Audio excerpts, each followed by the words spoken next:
Ya, salam semuanya. Shalom. Ya, puji Tuhan saudara, Tuhan kita luar biasa baik. Ya, Dia saudara telah menyelamatkan kita. Ya, saudara, kita akan belajar firman Allah dengan tema pendeta dan orang Kristen yang akhirnya masuk neraka. Ya, ini judulnya agak beda ya, judulnya pendeta dan orang Kristen yang akhirnya masuk neraka. Nah, saudara, kenapa ada tema ini, ada judul ini? Nah, saudara, sebenarnya tema ini ada dalam Alkitab. Jadi kita ambil ini dari Alkitab. Hanya bahasanya, saudara, saya buat begini, ya. Tapi sebenarnya tema ini cocok dengan Alkitab. Nah, saudara, kita bisa lihat dalam Matius pasal 7 ayat 21 sampai 23. Ini ayat yang sangat terkenal. Ya, ketika kita baca ini, saudara pasti sudah punya bayangan apa ayat ini, ya. Nah, kita akan lihat kembali Matius 7 ayat 21 sampai 23. Ini peringatan keras dari Tuhan Yesus tentang orang Kristen, orang yang melayani, para pendeta yang suka berkhotbah, suka mengusir setan. Tapi saudara diberi peringatan keras. Ini peringatan yang sangat keras. Jadi ini harus disampaikan, ya. Nah, saudara, kita baca sama-sama Matius 7 ayat 21 sampai 23. Kita baca sama-sama. 1, 2, 3. Bukan setiap orang yang berseru kepadaku, Tuhan, Tuhan, akan masuk ke dalam kerajaan sorga, melainkan dia yang melakukan kehendak Bapa-Ku yang di sorga. Pada hari terakhir banyak orang akan berseru kepadaku, Tuhan, Tuhan, bukankah kami berbuat demi nama-Mu dan mengusir setan demi nama-Mu dan mengadakan banyak mujizat demi nama-Mu juga? Pada waktu itu aku berterus terang pada mereka dan berkata, aku tidak pernah mengenal kamu. Tinggallah daripadaku kamu sekalian berbuat kejahatan. Nah, saudara, ayat ini, ya saya katakan ini ayat yang paling keras. Ya, ini peringatan. Ya, ini ayat ini adalah ayat peringatan. Ya, dan ini peringatan bagi para pendeta. Kenapa? Karena di sini nanti kan konteksnya yang dikatakan Yesus di sini adalah orang-orang yang sudah menyerukan nama Yesus. Mereka sudah mengusir setan. Ya, siapa ini kalau bukan pendeta? Mereka sudah menyembuhkan orang sakit. Mereka sudah bernubuat, berkhotbah. Ya, makanya saya tulis ini adalah peringatan keras. Peringatan keras bagi para pendeta dan orang Kristen. Ya. Nah, saudara, dari ayat-ayat ini kita melihat ayat-ayat ini jelas bahwa walaupun orang sudah menyeru nama Yesus, ya, sudah percaya pada Yesus, ya, tapi saudara, kenapa kok masih ditolak? Ya. Kenapa sudah percaya Yesus adalah Tuhan tapi masih ditolak pada hari terakhir? Ya. Dan ini adalah pernyataan Yesus sendiri. Ya, ini pernyataan Yesus. Nah, buat kita ini sebagai peringatan. Ya, ini nggak perlu ditakutkan ayat ini. Ayat ini bukan untuk membuat kita jadi takut, tapi ini untuk mengingatkan kita supaya saudara jangan nanti sampai pada akhirnya juga kita ikut ditolak. Ya. Nah, saudara, perhatikan baik-baik. Kenapa di sini kita melihat bahwa Yesus berkata, ya, kepada orang yang berseru-seru pada hari terakhir, lalu Tuhan bilang, aku tidak mengenal engkau, enyalah dari hadapanku. Ya. Ayat 23, perhatikan. Pada waktu itulah aku berterus terang kepada mereka dan berkata, aku tidak pernah mengenal kamu. Enyalah daripadaku kamu sekalian pembuat kejahatan. Nah, saudara,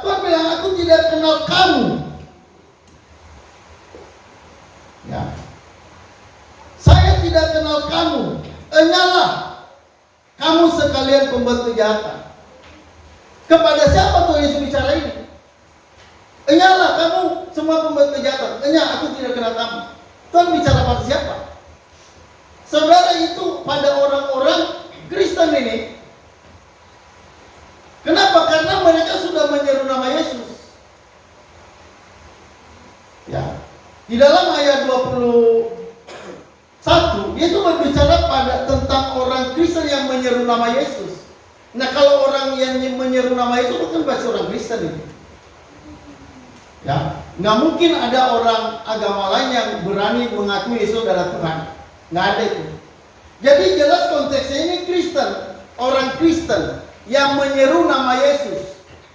Ya. Jadi ini khusus berbicara pada orang Kristen. Bukan setiap orang yang berseru kepadaku Tuhan, Tuhan akan masuk ke dalam kerajaan sorga, melainkan dia yang melakukan kehendak Bapa-Ku di sorga. Jadi ada kemungkinan besar bahwa ada orang yang sudah Kristen menyeru nama Yesus, ya, percaya pada Yesus, tapi saudara ditolak pada hari terakhir. Yesus bilang, melainkan dia yang melakukan kehendak Bapa-Ku yang di sorga. Jadi ini jelas konteksnya Kristen. Ya, bahkan kalau saya boleh bilang, ini pendeta-pendeta banyak masuk di sini. Kenapa? Karena di ayat 22, perhatian lebih dalam lagi. Tuhan Yesus berbicara bukan hanya pada orang Kristen biasa ini, tapi itu berbicara pada orang Kristen yang lebih tinggi tingkatan level pelayanan.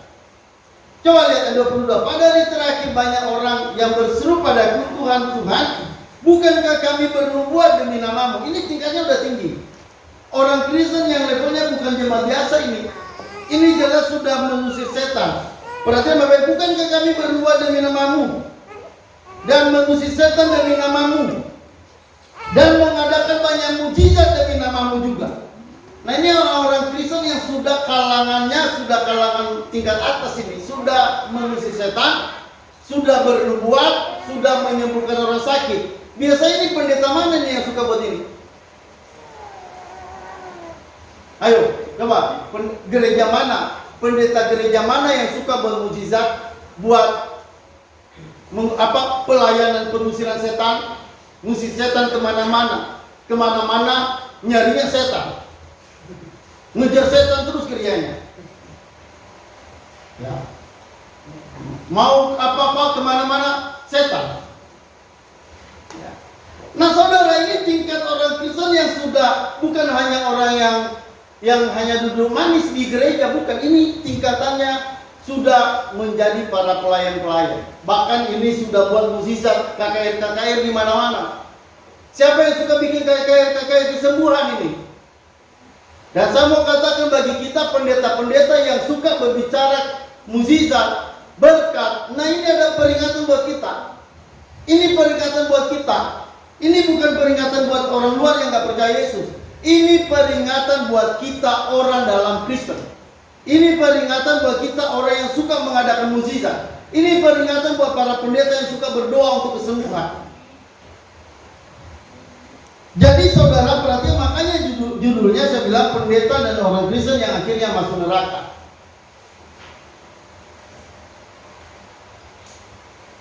Ya, tentu sebenarnya ini bukan untuk menjelek-jelekan orang yang suka melakukan mukjizat, bukan. Ini tidak berarti begitu. Tapi ini memperingati supaya jangan salah paham. Supaya jangan pada akhirnya terkejut. Loh, kok saya ditolak? Nah, ini ayatnya sudah memperingati kita. Ini ayatnya, Yesus sendiri yang langsung berbicara ini. Ini bukan para rasul yang bicara ini. Yesus sendiri yang ditulis oleh Matius. Ya, Rasul Matius menulis apa kata Yesus ini. Ya, nah, ini yang kita perhatikan. Jangan kita mengabaikan ini. Ya. Nah, saudara perhatikan. Sekarang menjadi pertanyaan, kenapa kok ditolak? Ya. Ayat 23, pada waktu itu aku berterus terang kepada mereka dan berkata, aku tidak pernah mengenal kamu. Menyala daripadaku, kamu sekalian membuat kejahatan.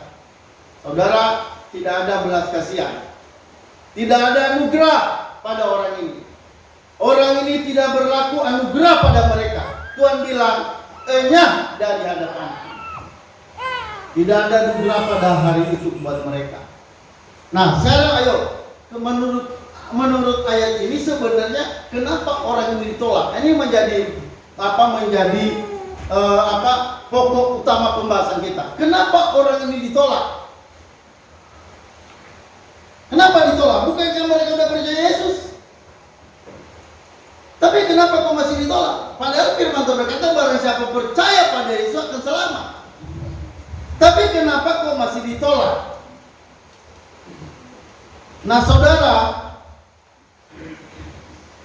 kalau kita melihat ayat ini, kenapa orang ini ditolak?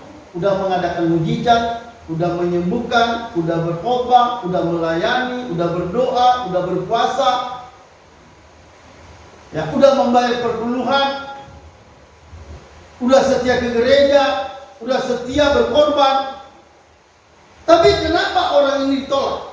Nah ini yang fokus kita. Kenapa? Coba saudara pikirkan kira-kira kenapa orang ini ditolak. Nah saudara, banyak orang-orang yang menafsir bahwa katanya kalau dilihat di ayat 21 berarti yang lebih baik. Ayat 21 kan dibilang bukan setiap orang yang bersepadaku Tuhan akan masuk ke dalam kerajaan sorga, melainkan dia yang melakukan kehendak Bapa-Ku yang di sorga. Jadi kalau kita melihat 21 meletakkan dasar orang yang masuk sorga adalah orang yang melakukan kehendak Bapa. Nah banyak orang saudara menafsir ini berarti harus melakukan semua hukum. Itu menafsir begitu. Saudara melakukan kehendak Bapa di sini, perhatikan kehendak Bapa itu hanya satu. Ya. Apa kehendak Bapa di sini? Melakukan kehendak Bapa berarti ada masalah. Mereka ini bukan pelaku kehendak Bapa. Nah, melakukan kehendak Bapa di sini bukan melakukan hukum Taurat. Makanya banyak orang salah pengertian di sini. Jadi dia pikir karena ketaatan selamat. Kenapa? Karena di sini mengatakan bukan setiap orang yang berseru, tapi orang yang melakukan kehendak Bapa. Nah, saudara, pertanyaan orang yang melakukan kehendak Bapa itu siapa? Apa melakukan kehendak Bapa itu apa? Nah, saudara, kehendak Bapa itu hanya ada satu. Apa kehendak Bapa di sorga?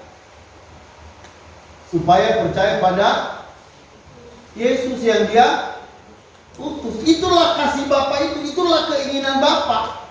Jadi nggak boleh kita artikan ini sebagai melakukan kehendak Bapa itu nggak boleh kita artikan sebagai ketaatan dalam melakukan hukum. Bukan.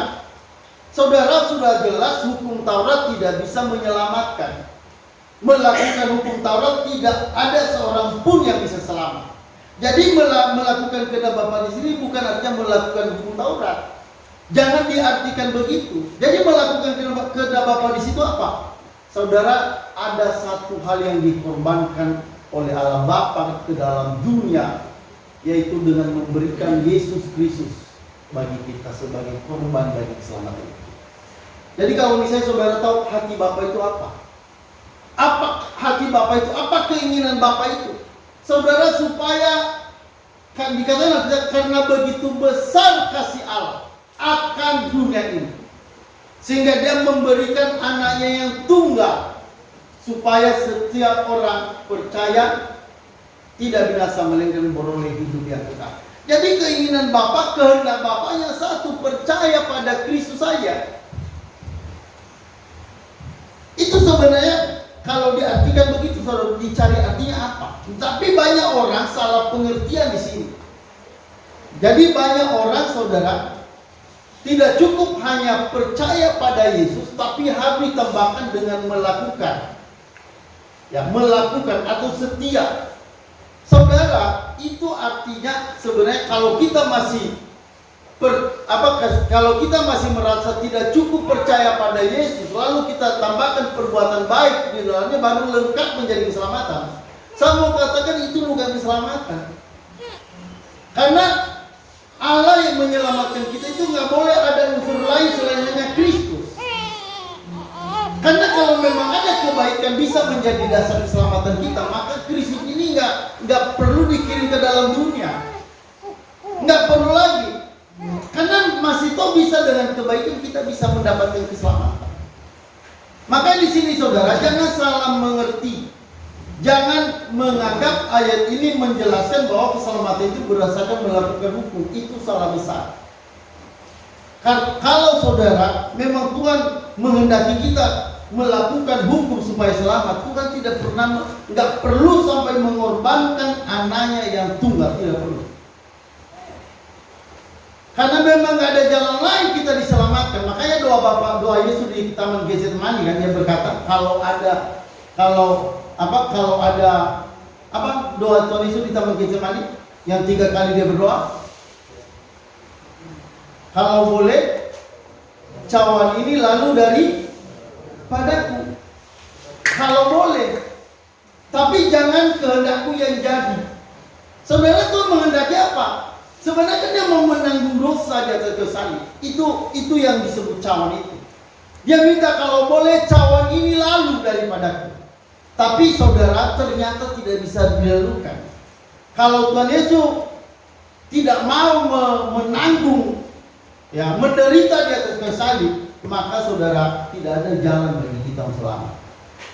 Jadi ayat 21 tidak mengatakan bahwa kita diselamatkan berdasarkan melakukan hukum-hukum atau taat pada hukum Allah. Tidak. Nah, saudara perhatikan alasan yang kedua ini, dan ini adalah alasan yang lebih spesifik. Perhatikan baik-baik. Ini kenapa orang pada hari terakhir ditolak pada hari terakhir. Perhatikan baik-baik. Ini alasan yang lebih spesifik, lebih jelas. Di ayat 22. Coba kita baca ulang sama-sama. 1, 2, 3. Pada hari terakhir banyak orang akan berseru kepadaku, Tuhan, Tuhan, bukankah kami berbuat demi namamu dan mengusir setan demi namamu dan mengadakan banyak mujizat demi namamu? Nah, saudara perhatikan ada berdua ini. Saudara, Yesus berkata, perhatikan bahwa ini perkataan Yesus. Dia sedang menerangkan bahwa ada orang yang berseru-seru. Ya. Tuhan, Tuhan, bukankah kami bernubuat demi namamu? Nah, saudara perhatikan baik-baik. Orang-orang ini datang pada Tuhan. Dia sedang menyampaikan apa? Alasan dia datang pada Tuhan, alasan dia diselamatkan pada hari terakhir apa? Alasannya dikatakan, bukankah kami sudah melayani? Bukankah kami sudah mengusir setan demi namamu? Bukankah kami sudah mengadakan mukjizat demi namamu? Bukankah kami sudah berkorban? Bukankah kami sudah pergi mengunjungi orang sakit? Bukankah kami sudah berpuasa dan sebagainya? Saudara, alasan inilah yang membuat orang ini tolak. Ya. Nah, kok lucu ya? Kok melayani dengan kita datang pada Tuhan dengan alasan pelayanan? Ya, kita datang pada Tuhan dengan alasan sudah melayani, sudah mengadakan mukjizat, tapi Tuhan bilang, ya, enyahlah kamu dari hadapanku, kamu pembuat kejahatan. Jadi ada apa dengan ayat ini? Perhatikan baik-baik saudara. Artinya begini, orang-orang ini datang pada Tuhan bukan karena anugerah, tapi mereka datang pada Tuhan, mereka minta diselamatkan. Mereka mengejar keselamatan dengan cara apa? Dengan cara mereka melayani. Jadi saudara, mereka ini bukan datang di hadapan Tuhan itu dengan merendahkan diri di hadapan Tuhan, bukan. Mereka ini sedang memamerkan pelayanan mereka di hadapan Tuhan. Makanya mereka bilang, bukankah kami sudah melayani? Bukankah kami sudah mengusir setan?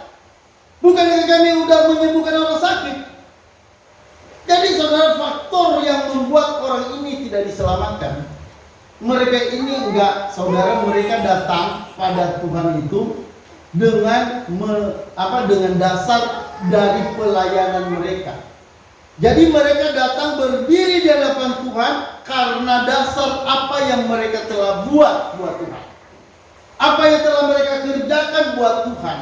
Nah saudara, inilah ajaran saudara yang menyesatkan.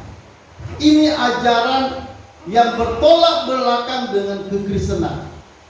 Ajaran yang bertolak belakang dengan kekristenan yang mengajarkan bahwa apa yang kita buat, apa yang kita lakukan menjadi dasar kita bermegah di hadapan Allah. Apa yang kita kerjakan menjadi alasan kita diselamatkan. Nah saudara, inilah ajaran yang menjijikkan dalam kekristenan. Ini saudara perhatian baik, Martin Luther pernah berkata begini, ajaran yang paling menjijikkan dalam kekristenan dikatakan adalah ajaran keselamatan berdasarkan perbuatan baik kesalehan manusia. Martin Luther pernah dengan tegas berkata, itu ajaran yang paling menjijikkan.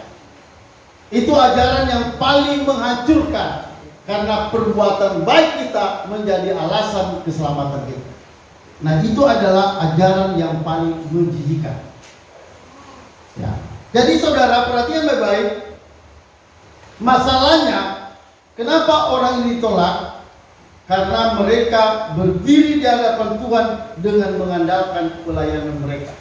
Ya. Perhatian kata mereka, bukankah kami sudah berbuat mengusir setan demi namamu, menyembuhkan orang sakit demi namamu. Jadi saudara, yang membuat mereka, posisi mereka di hadapan Tuhan tetap jahat. Tuhan akan bilang, kamu pembuat kejahatan. Artinya begini, mereka tidak sadar, orang ini tidak sadar bahwa mereka ini orang jahat di hadapan Allah. Ya. Saudara, perhatikan baik-baik. Orang yang dibenarkan di hadapan Allah bukanlah orang yang hidupnya suci, benar di hadapan Allah, bukan. Bukan orang karena dia melakukan sesuatu buat Tuhan. Ya, kebenaran kekristenan atau dibenarkan di hadapan Allah itu bukan faktor kebenaran kita. Bukan karena faktor pelayanan kita. Bukan karena faktor usaha kita. Ya.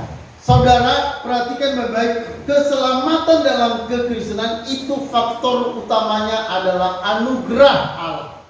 Pemberian Allah bagi kita. Bukan kita yang mencari keselamatan.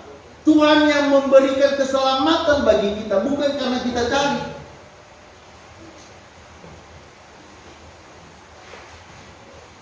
Jadi saudara, alasan kenapa orang ini ditolak pada hari terakhir, karena mereka datang di hadapan Allah dengan mengandalkan apa yang mereka buat bagi Tuhan.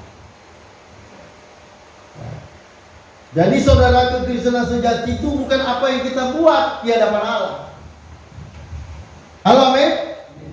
Bukan apa yang sudah kita buat, bukan apa yang sudah kita kerjakan. Tapi apa yang Allah telah buat kita. Apa yang telah Allah lakukan buat kita, itu keselamatan saudara. Bukan apa yang kita buat. Tapi orang ini ditolak. Kenapa pada hari terakhir? Karena mereka datang pada Tuhan dengan berdasarkan apa yang telah mereka buat. Jadi saudara, perhatian baik-baik, orang yang masih tetap merasa dirinya baik, ya, merasa dirinya berkenan di hadapan Allah, karena dengan pelayanan-pelayanannya, karena perbuatan-perbuatannya, saya mau katakan pada hari terakhir, sama seperti apa dikatakan Yesus di sini dalam ayat ini, saudara, Tuhan juga akan berkata demikian pada saat itu pada orang itu. Pada hari terakhir Tuhan bilang, enyalah kamu semua pembuat kejahatan. Jadi saudara, ini bukan main-main, ini sebuah ketegasan yang sangat luar biasa. Makanya saya pun harus menyampaikan ini. Memang ayat begini kadang juga enak saudara. Banyak orang tentu mendengarkan begini tidak enak, ya. Karena nanti orang-orang yang melawan ajaran ini saudara, bahwa keselamatan hanya anugerah, ya. Saudara, nanti mereka bilang, oh kalau begitu, kalau kita udah selamat berarti kita nggak boleh lagi berbuat baik dong. Nah itu yang salah. Disalah mengerti, saudara, keselamatan itu hanya anugerah saja, bukan karena usaha kita. Tapi bukan berarti begini, oh kalau kita boleh selamat karena anugerah, lalu kita boleh berbuat baik. Oh tidak, punya maksud begitu. Kalau ada orang bilang, perhatian baik, kalau ada orang bilang selamat karena anugerah, lalu boleh bebas berbuat baik, itu sebenarnya orang yang tidak sadar, orang yang belum sadar anugerah, orang yang belum sadar, orang yang belum diselamatkan. Ya.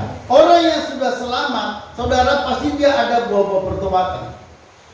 Jadi tidak mungkin tidak ada unsur-unsur ketaatan. Tapi ketaatan itu bukan dasar kita selamat. Kesetiaan itu bukan dasar kita selamat. Siapa yang setia? Siapa yang kita bisa berani dibilang kita ini orang yang taat di hadapan Allah? Siapa yang begitu berani bilang karena pelayanan itu yang membuat kita berkenan di hadapan Allah? Tidak ada.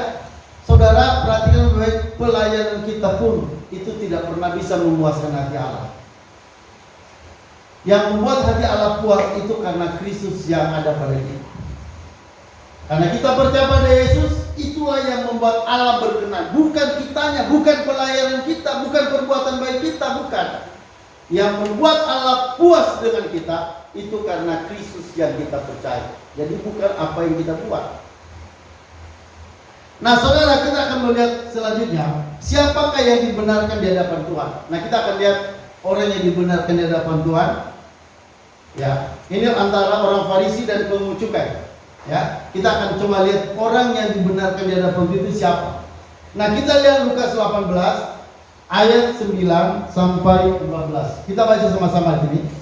Kita baca pelan-pelan ya. 1, 2, 3. Dan kepada beberapa orang yang menganggap dirinya benar dan memandang semua orang lain, Yesus mengatakan perumpamaan ini. Ada 2 orang pergi ke bait Allah untuk berdoa. Yang seorang adalah Farisi dan yang lain pemungut cukai. Orang Farisi itu berdiri dan berdoa dalam hatinya begini. Ya Allah, aku mengucap syukur kepadamu karena aku tidak sama seperti semua orang lain. Bukan perampok, bukan orang lain, bukan pezina, dan bukan juga seperti pemungut cukai. Aku berpuasa 2 kali seminggu. Aku memberikan 1/10 dari segala penghasilanku. Tetapi pemungut cukai itu berdiri jauh-jauh dan bahkan ia tidak berani menengadah ke langit, melainkan ia memukul diri dan berkata, Ya Allah, kasihanilah aku orang berdosa ini. Aku berkata kepadamu, orang ini pulang ke rumahnya sebagai orang yang dibenarkan Allah, dan orang lain itu tidak. Sebab barang siapa meninggikan diri, ia akan direndahkan. Barang siapa merendahkan diri, ia akan ditinggikan. Saudara, Tuhan Yesus mengambil 2 contoh, ya, doa orang Farisi dan orang siapa? Pemungut cukai. Apa doa orang Farisi? Nah, ini doa orang Farisi. Ayat 11. Orang Farisi itu berdiri dan berdoa dalam hatinya. Ya Allah, aku mengucap syukur kepadamu karena aku tidak sama seperti orang lain, bukan perampok, bukan orang lain, bukan pezina, dan bukan juga seperti pemungut cukai ini. Aku berdoa 2 kali seminggu. Aku memberikan 1/10 dari segala penghasilan. Nah, ini cara doa orang Farisi. Ya, saudara, mereka datang dengan membenarkan apa tentang dirinya, membenarkan dirinya. Bahkan sampai lebih jelas dia merendahkan orang lain. Aku bukan perampok. Aku bukan seperti pemungut cukai. Ya, aku bukan seorang lali, bukan pezina. Ya. Saudara, ini luar biasa doanya. Terus disambung lagi ayat 12. Aku berpuasa 2 kali seminggu. Aku memberikan 1/10 dari segala penghasilan. Wah, ditambah lagi dari begitu. Nah, ini saudara, model orang apa ini? Model orang Kristen yang datang pada Tuhan mengandalkan doa-doanya, mengandalkan pelayanannya, mengandalkan dirinya, dia saleh, dia berbuat baik, ya. Saudara, tapi orang ini tidak dibenarkan di hadapan Allah. Ini model inilah yang ditolak pada hari terakhir itu. Ya. Nah, saudara, model begini banyak gak kira-kira dalam gereja hari ini? Ini model begini banyak, saudara. Ya. Orang-orang ini hari ini, ya, saudara, banyak orang-orang Kristen hari ini yang sebenarnya tidak mau belajar firman Allah dengan baik-baik. Biasanya mereka ini lebih suka apa? Lebih suka pelayanan. Ya, mereka bilang, udahlah, ngapain belajar, ngapain belajar doktrin? Untuk apa belajar doktrin firman? Yang penting kita doa, puasa, pergi pelayanan, cari jiwa. Nah ini andalan orang-orang itu, saudara, mengandalkan itu. Ayo cari jiwa, bukan, saudara. Mereka ini bukan belajar firman untuk mengerti kenapa kita kenapa kita diselamatkan.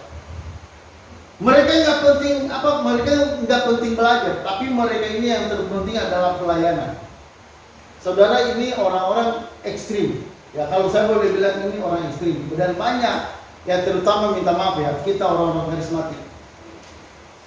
Orang-orang karismatik, saudara, mengalami mukjizat, ya, apalagi dia seorang pengusaha, dia mengalami mukjizat, disembuhkan Tuhan, lalu saudara langsung diangkat jadi pendeta. Langsung diangkat pendeta, terus saudara pergi kemana-mana dengan hanya bersaksi, mulanya bersaksi. Tidak pernah belajar konsep-konsep kebenaran firman.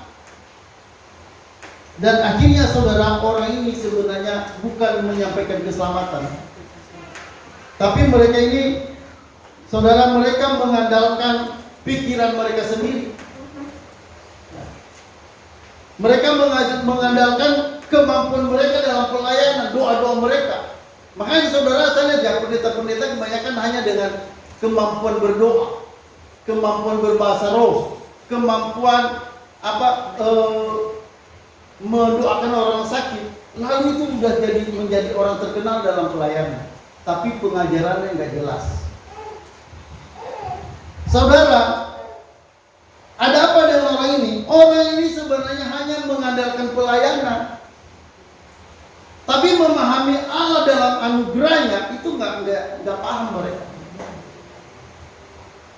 Makanya saudara, bagus melayani, bagus. Perhatian baik-baik, kita melayani itu bagus, itu baik. Memang orang Kristen harus melayani, tetapi jangan melayani tanpa tahu kebenaran. Ya. Jangan melayani dengan mengandalkan kebenaran kita, kebaikan kita, doa kita, pelayanan kita. Jangan. Ini sudah, saudara, sudah disampaikan modelnya oleh Tuhan Yesus sendiri. Mereka mengusir setan demi nama Yesus. Mereka menyembuhkan orang sakit demi nama Yesus. Mereka berbuat demi nama Yesus. Tapi Tuhan Yesus bilang, "Enyalah dari hadapan." Saudara, ini contohnya. Yesus sendiri, saudara, mengulang-ulang contoh ini dalam Alkitab. Ya. Nah, saudara, orang yang datang dengan mengandalkan perbuatan baiknya, mengandalkan jasa-jasanya, dan mengandalkan pengorbanannya dalam Tuhan, sehingga itu menjadi alasan dia menghadap Tuhan. Nah, orang itu firman Tuhan berkata itu tidak dibenarkan. Kalau yang dibenarkan di sini siapa? Nah, coba kita lihat saudara, siapa yang dibenarkan? Tadi kita baca siapa yang dibenarkan adalah pemungut cukai. Nah, lihat doa orang pemungut cukai.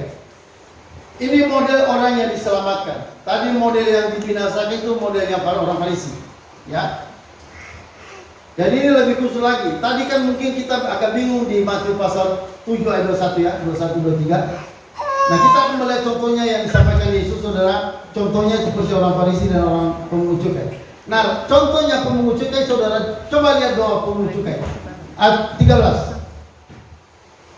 Tetapi pemungut cukai itu berdiri jauh-jauh. Bahkan ia tidak berani menengadah ke langit.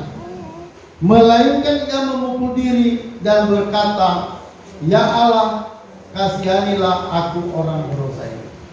Saudara, dikatakan dalam ayat 14, "Aku berkata kepadamu, orang ini pulang ke rumahnya sebagai orang yang dibenarkan Allah, dan orang lain itu tidak." Orang lain itu siapa? Orang Farisi. Saudara, yang dibenarkan di hadapan Allah bukan orang Farisi, tapi yang dibenarkan di hadapan Allah orang pemungut cukai. Kenapa? Karena pemungut cukai datang dengan kesadaran. Apa kesadarannya? Aku ini orang berdosa. Aku ini gak layak. Coba lihat doanya. Dikatakan orang ini pergi ke rumahnya. Orang ini pemungut cukai itu berdiri jauh-jauh. Jadi nggak berani menghadap ke atas. Bahkan dia tidak berani menghadap ke langit. Melainkan dia memukul diri dan berkata, "Ya Allah, kasihanilah aku orang berdosa ini. Jadi saudara, siapa yang dibenarkan di hadapan Allah? Pemungut cukai. Kenapa pemungut cukai? Karena doanya saudara menunjukkan dia orang sadar diri, dia adalah orang berdosa. Jadi saudara perhatikan baik-baik, keselamatan sejati, perhatikan ya, keselamatan sejati itu dimulai dari kesadaran. Sadar apa?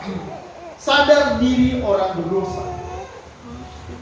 Orang yang benar-benar selamat, pasti dia sadar dirinya adalah orang berdosa yang tidak layak di hadapan Allah. Itulah orang yang dibenarkan. Itulah kekristenan sejati.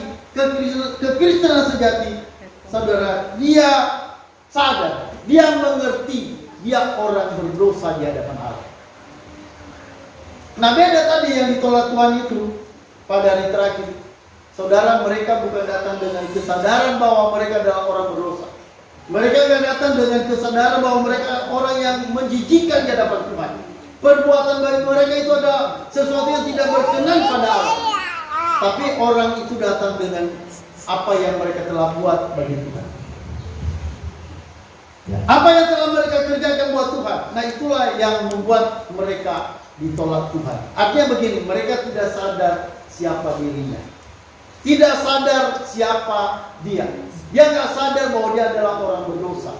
Dia berpikir kebaikan-kebaikannya itu menjadi alasan dia untuk diterima Allah. Dan itu saudara, orang yang yang dikatakan jahat oleh Tuhan. Kamu semua pembuat kejahatan. Saudara, kita harus mengerti semua orang sudah berbuat dosa. Ini harus kita percaya. Jadi di hadapan Allah tidak ada seorang pun yang benar. Semua orang telah berbuat dosa. Inilah yang saudara alasan kenapa kita hanya datang pada Tuhan itu karena anugerah saja. Kita tidak mungkin selamat kalau bukan anugerah Allah. Allah yang membelas kasihani kita. Allah yang datang pada kita, bukan kita yang datang pada Allah. Allah yang memberikan kita keselamatan itu bukan kita yang cari. Itu namanya keselamatan, itulah yang namanya anugerah. Jadi saudara, ini peringatan buat kita, ya. Mari saudara perhatikan saudara-saudara kita yang seiman, perhatikan apakah mereka benar-benar sudah tahu anugerah atau tidak. Apakah mereka keselamatannya hanya karena anugerah atau anugerah plus perbuatan? Ya, saudara perhatikan baik, perbuatan kita itu tidak ada yang baik di hadapan Allah. Apapun yang kita buat tidak ada yang baik. Ya. Saudara, dalam Yesaya pasal berapa tuh? Pasal 64 ya. Yang dikatakan bahwa segala kesalahan kita adalah kain kotor. Ya, segala kesalahan kita adalah kain kotor. Kita sekaliannya adalah najis, orang najis di hadapan Allah. Dan segala kesalahan kita adalah kain kotor. Jadi saudara, orang yang dibenarkan di hadapan Allah adalah orang yang sadar benar-benar dia adalah orang berdosa yang tidak layak untuk diterima oleh Allah. Namun diterima Allah karena anugerah Allah saja. Makanya saudara perhatikan ya, pertobatan sejati, perhatikan. Orang pertobatan sejati ketika dia bertobat, dia saudara merasa dirinya adalah orang yang paling hina. Ya. Orang yang paling hina, orang yang paling jijik. Makanya seperti misalnya ketika Tuhan memanggil Yesaya, Nabi Yesaya, lalu saudara Yesaya dia menundukkan diri dan dia berkata, aku ini orang yang najis bibir. Jadi sadar dia adalah orang yang najis bibir. Ketika Tuhan memanggil Petrus, lalu Tuhan bermukjizat, lalu di situ Petrus sadar. Dia bilang, Tuhan, aku tidak layak, pergilah daripada. Jadi orang-orang yang diselamatkan ini adalah orang-orang yang sadar dirinya adalah orang berdosa. Sadar dirinya adalah orang yang gak beres. Sadar dirinya adalah orang yang jijik di mata Tuhan. Jadi saudara, kalau kita diselamatkan itu karena anugerah Allah saja. Dan ini adalah poin penting dalam kekristenan.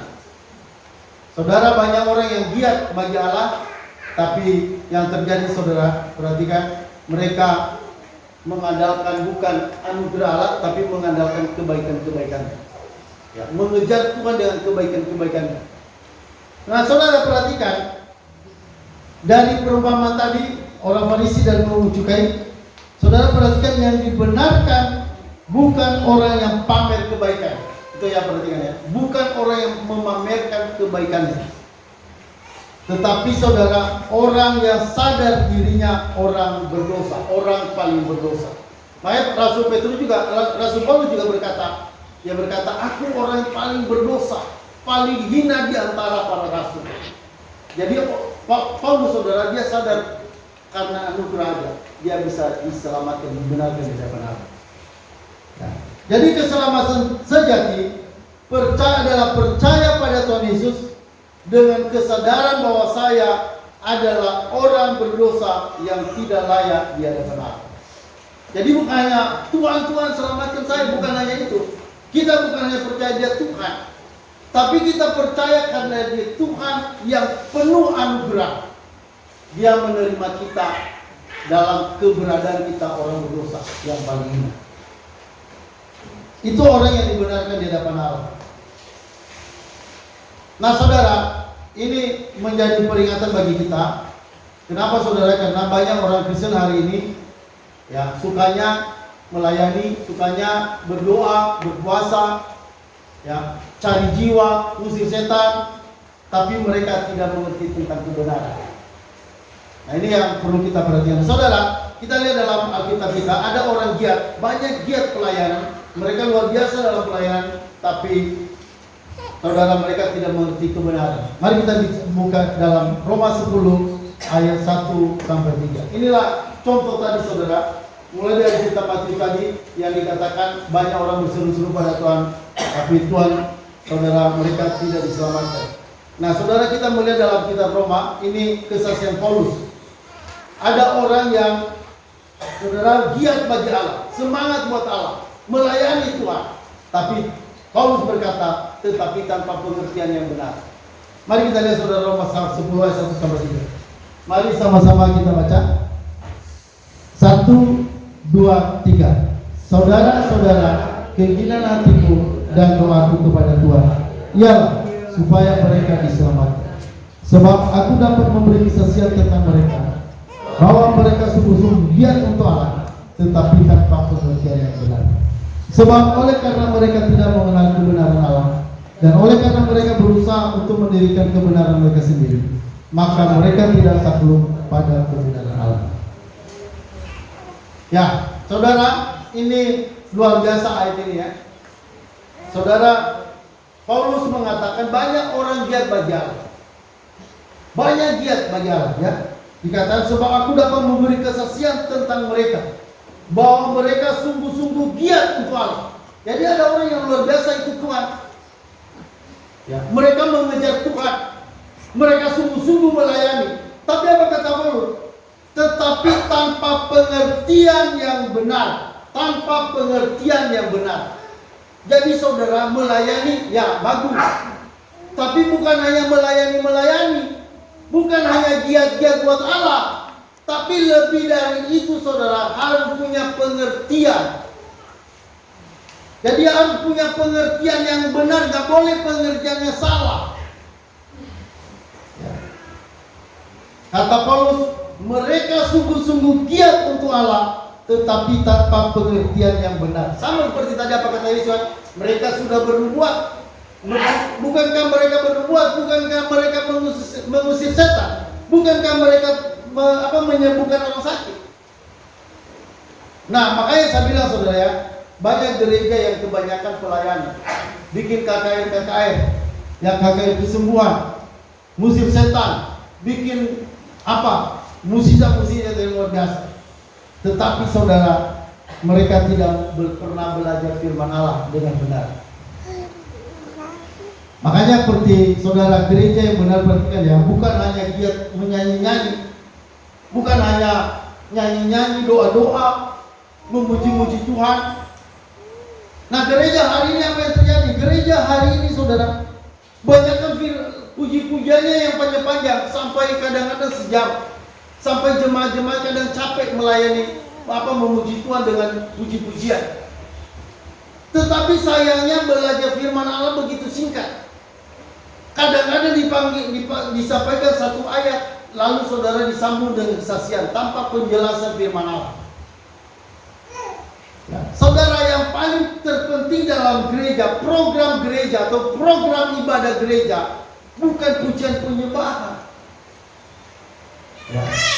Hari ini kalau kita melihat jemaat-jemaat saudara, jemaat-jemaat itu lebih senangnya puji-pujian, ya musik, puji-pujian, penyembahan yang panjang-panjang saudara. Bukan salah sebenarnya itu, tapi persoalannya kalau terlalu banyak puji-pujian, terlalu banyak penyembahan, kapan belajar firman-Nya? Kapan kita belajar tentang kebenaran? Jadi banyak orang giat melayani tapi tanpa pengertian yang benar, tanpa pembelajaran yang benar. Jadi saudara, pola Tuhan mengajarkan kebenaran pada kita itu melalui belajar. Ya, bukan kita langsung dengarkan suara Tuhan. Ada pendeta-pendeta kan yang bilang, saudara-saudara, saya dengar suara Tuhan. Tuhan berbicara pada saya.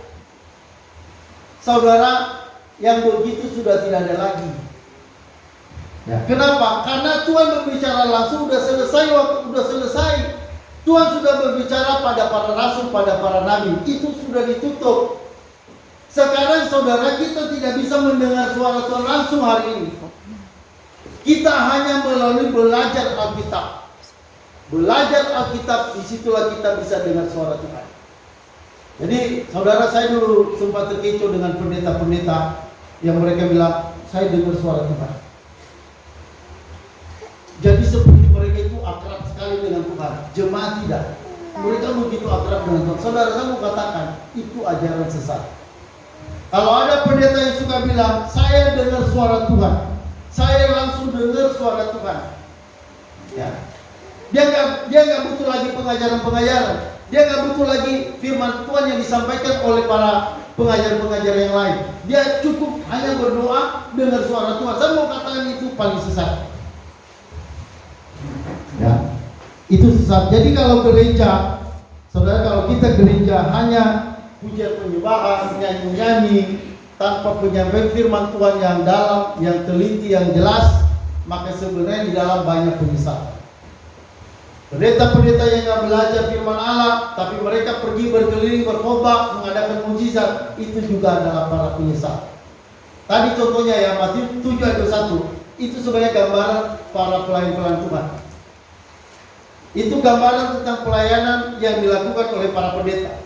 Tapi pada hari terakhir mereka ditolak Tuhan. Ya, kenapa? Karena mereka tidak tahu kasih anugerah. Mereka hanya tahu melayani. Mereka hanya tahu ngusir setan. Mereka hanya tahu menyembuhkan orang sakit. Ya. Dan saudara, itulah yang akhirnya Alkitab tadi berkata ditolak pada hari terakhir. Ya. Nah saudara, kalau kita melihat tadi dalam Roma 10 ayat 1 sampai 3, itu saudara, jadi dalam gereja ada banyak orang yang giat buat Tuhan, luar biasa berkorban, luar biasa memberi. Ada yang saudara benar-benar mereka memberi, ya. Ada orang-orang Kristen yang luar biasa memberi buat Tuhan.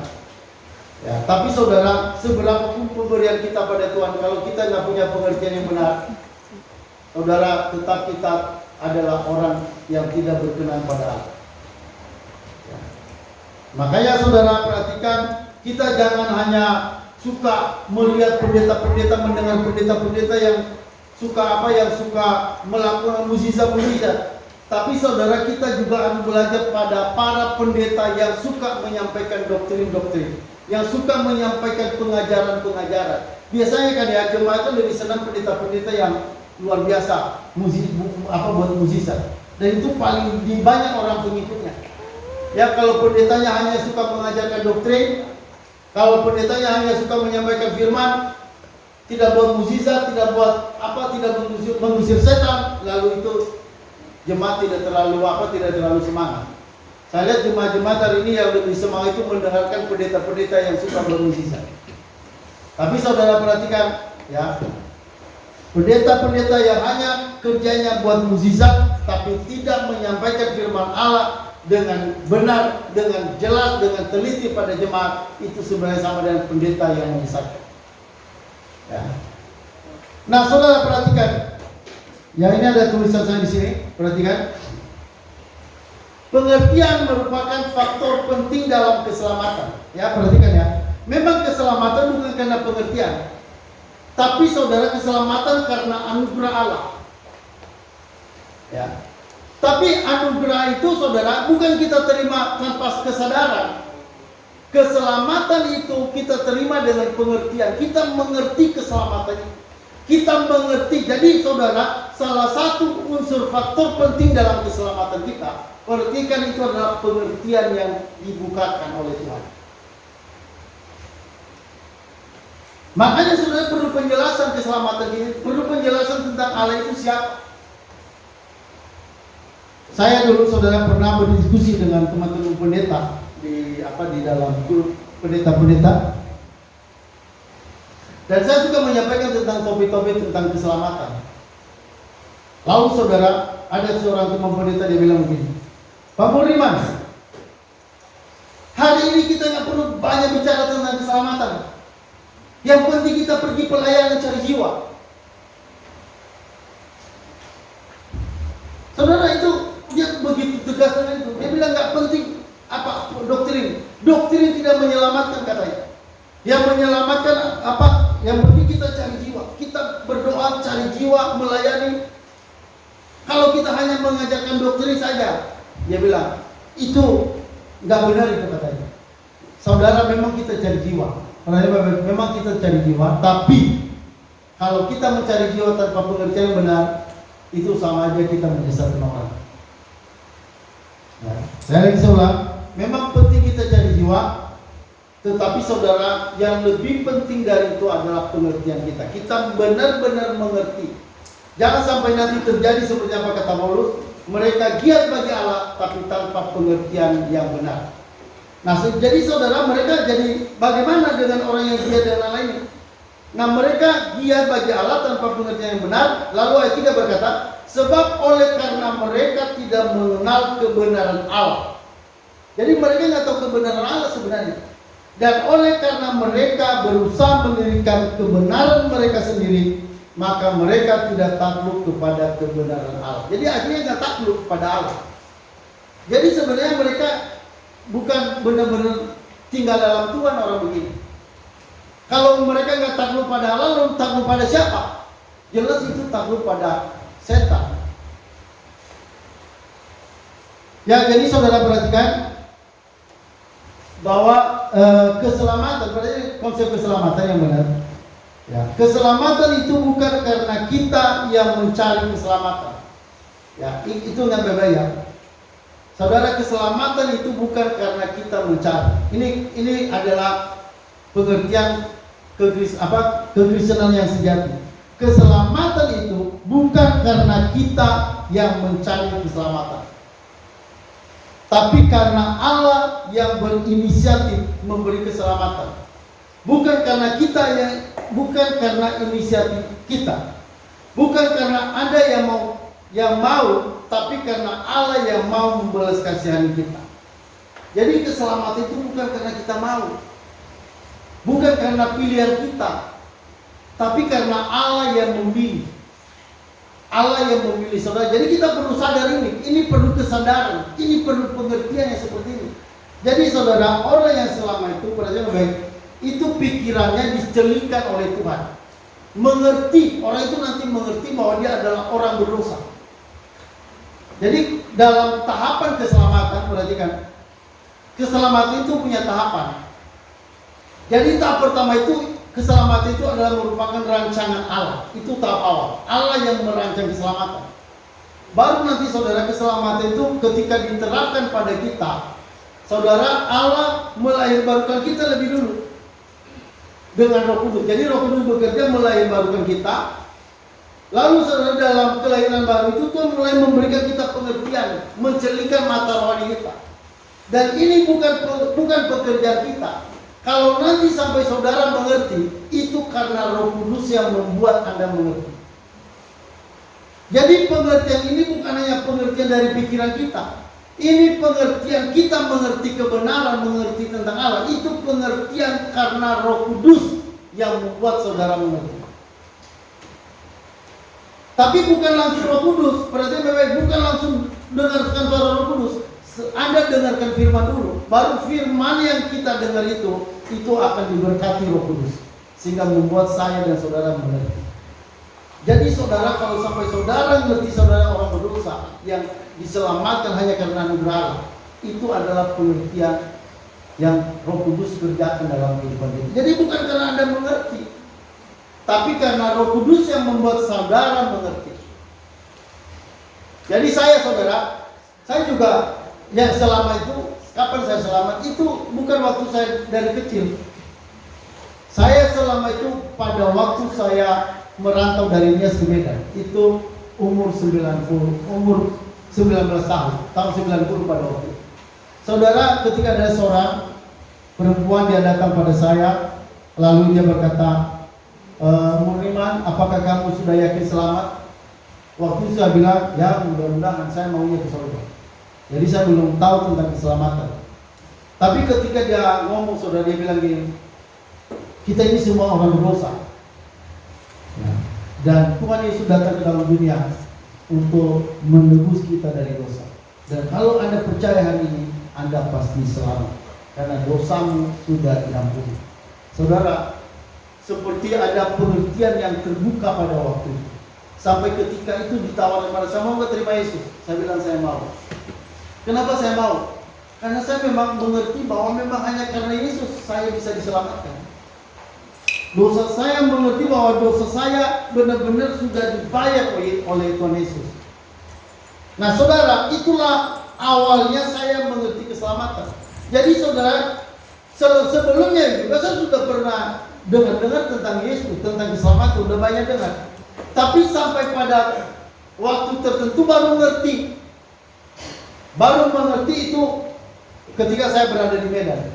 Dan seseorang menyampaikan pada saya. Jadi saudara, keselamatan itu bukan karena pengertian kita, tapi keselamatan itu karena Allah memberi kita pengertian tentang keselamatan itu. Ya. Dia membuka pikiran kita, dia mencelika mata rohani kita. Dan ini semua adalah pekerjaan Roh Kudus. Jadi nggak ada saudara, nggak ada sesuatu karena kita berbuat sesuatu kita dibenarkan, kita diselamatkan, tidak. Tapi itu semua karena pekerjaan Allah. Mulai dari inisiatif Allah menyelamatkan kita, sampai nanti Yesus turun ke dalam dunia, mati di kayu salib, sampai nanti Roh Kudus memberikan kita pengertian, sampai kita benar-benar mengerti. Itu semua anugerah.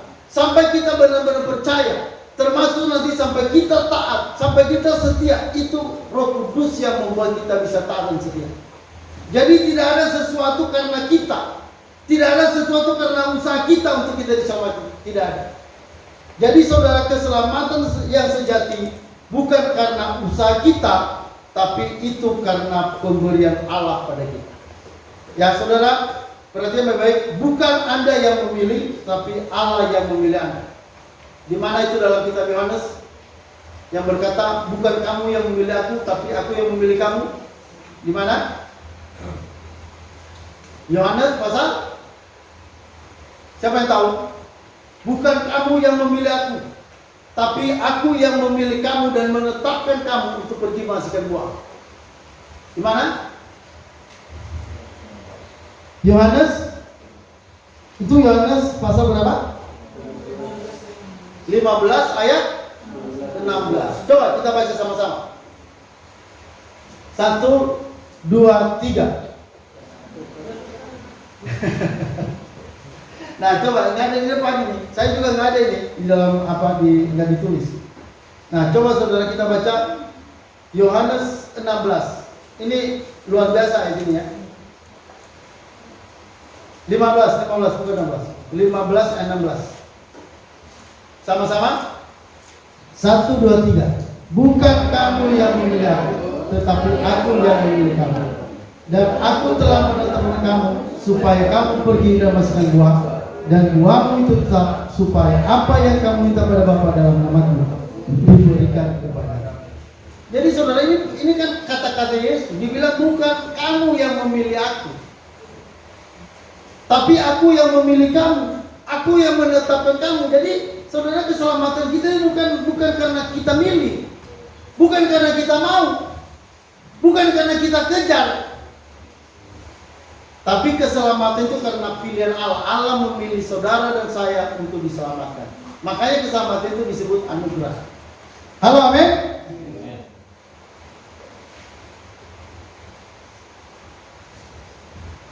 Nah saudara, ini pengertian yang benar seperti itu. Nah kalau kita hanya giat bagi Allah tapi tidak mengerti ini, nah tadi firman Tuhan berkata maka mereka mendirikan kebenaran mereka sendiri. Berarti bukan kebenaran yang mereka percaya itu. Nah saudara, yang kedua selanjutnya perhatikan yang biru. Keselamatan adalah kesadaran Anda bahwa adalah orang yang kesadaran Anda bahwa Anda adalah orang paling berdosa, tidak layak di hadapan Allah,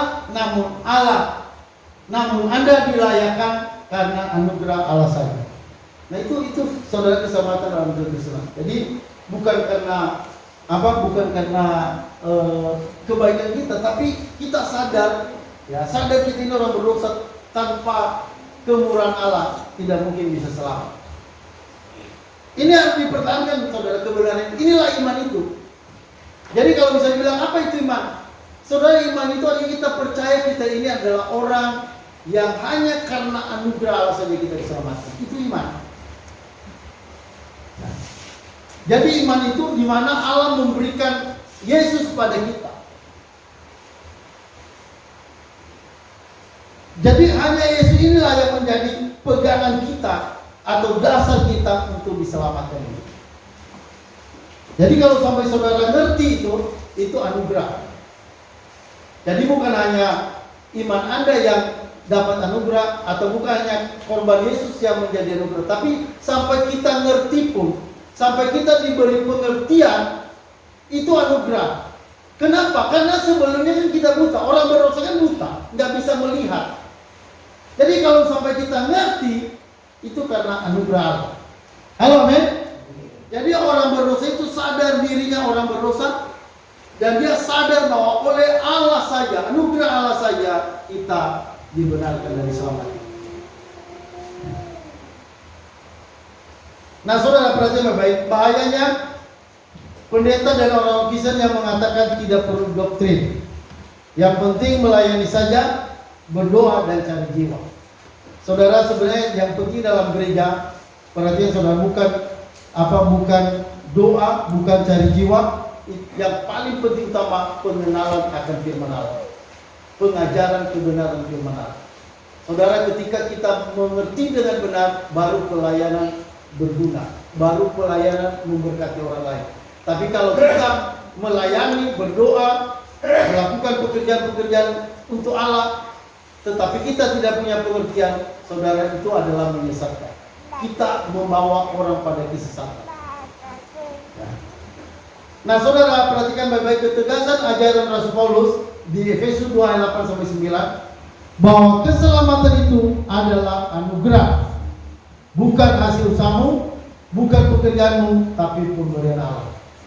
Ini harus menjadi konsep yang kuat, saudara. Jadi iman itu percaya pada anugerah Allah, percaya bahwa kita adalah orang yang berdosa, yang hina seperti pemungut cukai tadi, yang tidak layak, yang tidak pantas. Namun saudara, anugerah Allah semata datang pada kita. Bukan kita yang datang, Allah datang pada kita. Jadi kita dalam keadaan mati rohani, kita dalam keadaan tidak bisa apa-apa, nggak bisa cari Allah, nggak kenal Allah, siapa Allah. Lalu Allah datang pada kita. Dalam keadaan kita mati rohani, kita nggak berdaya. Untuk menginginkan Tuhan saya nggak bisa. Kita nggak punya kemampuan untuk mencari Allah. Tapi saudara, saat itulah Allah datang pada kita, mencari kita, dan membuka pengertian kita bahwa Dia mau menyelamatkan kita. Dia telah berkorban untuk keselamatan kita. Nah itulah saudara, keselamatan sejati dulu. Oke, terakhir kita buka Alkitab Efesus 2 ayat 8-9. Ini ayat yang luar biasa, memberikan kita kebenaran sejati tentang keselamatan. Ini ayat yang biasa kita baca, tapi tetap kita ulang di sini, ya. Kita ulang-ulang. Ingat, dalam Alkitab itu ada kitab ulangan. Ya, saudara, kenapa ada kitab ulangan? Itu menunjukkan bahwa kita harus terus diulang-ulang. Itu dibaca. Oke, Efesus 2 ayat 8 sampai 9. 1, 2, 3. Sebab karena kasih karunia kamu diselamatkan olehnya. Itu bukan hasil sama, tapi pemberian Allah. Itu bukan hasil pekerjaanmu. Jangan ada orang yang memberitakan ini. Jadi saudara, itu bukan hasil sama. Amin. Itu pemberian Allah. Itu bukan hasil pekerjaanmu. Jangan ada orang memudahkan diri. Jadi kalau misalnya tadi orang yang ditolak pada hari terakhir dalam Matius 7, mereka datang, bukankah kami telah melayani? Bukankah kami sudah mengusir setan? Bukankah kami sudah berbuat? Bukankah kami telah menyembuhkan orang sakit demi namamu? Jadi mereka datang mengandalkan pelayanan, mengandalkan perbuatan baik, dan Tuhan benci dengan itu. Nah, Tuhan tidak senang dengan itu. Dia melihat orang yang datang mengandalkan kebaikannya itu adalah orang yang tidak bisa diampuni. Itu tidak pernah dapat anugerah dan belas kasihan Allah. Dan pada hari terakhir mereka akan dibuang ke dalam neraka. Oke saudara, kiranya makin mengerti tentang kebenaran ini. Kiranya kita semakin diperteguh. Oke, mari kita angkat pujian. Oleh karena kemurahan Tuhan,